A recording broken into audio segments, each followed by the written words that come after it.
Good morning, church. It is good to be with you today. And we're going to start with this great declaration, this promise about God. You will keep the mind that you there is our Lord God. That's our God. You will keep the mind that is dependent on you in perfect peace, for it is trusting in you. Trust in the Lord forever, because the Lord himself is an everlasting rock. To trust God leads to perfect peace.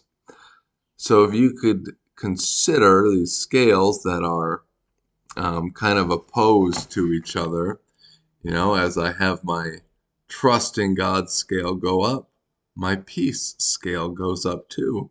As my trust in God goes down, my peace goes down as well. Anxiety and trust in the Lord are inversely proportional, meaning that they're counter to each other.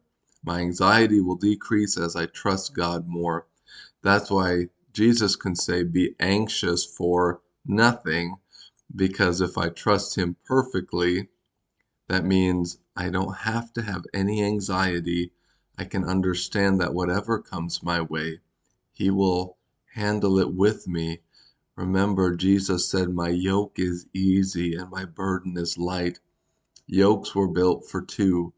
So when he's saying that, he's promising to carry the burden with us, contrary to the teachings of those Pharisees and teachers of the law, where he says to them, look, you build up burdens that no one can carry. You heap these burdens on people and don't lift a finger to help them.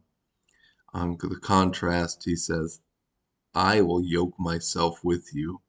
We'll carry this burden together. And I find that pretty comforting, the idea of being yoked with God, that he is the one pulling beside me. And I just am delighted with this opportunity and am delighted with this reminder that God needed to give this to me today, that um, as I put my mind on him, not just in knowledge only. This isn't just a thought, because understanding this truth doesn't do much for us. It is only in the application of this truth that I can really find perfect peace. A couple more points of application as we wrap up this wonderful book of Hebrews. It ends with a series of final thoughts, kind of rapid fire bullet points.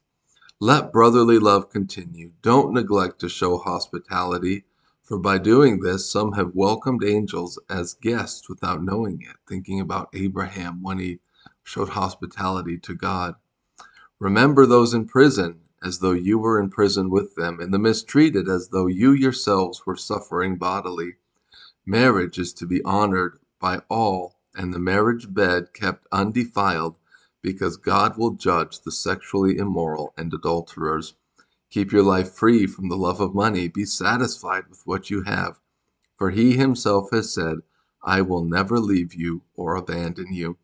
Therefore we may boldly say, the Lord is my helper. I will not be afraid. What can man do to me? Just want to focus briefly on let the marriage bed be undefiled.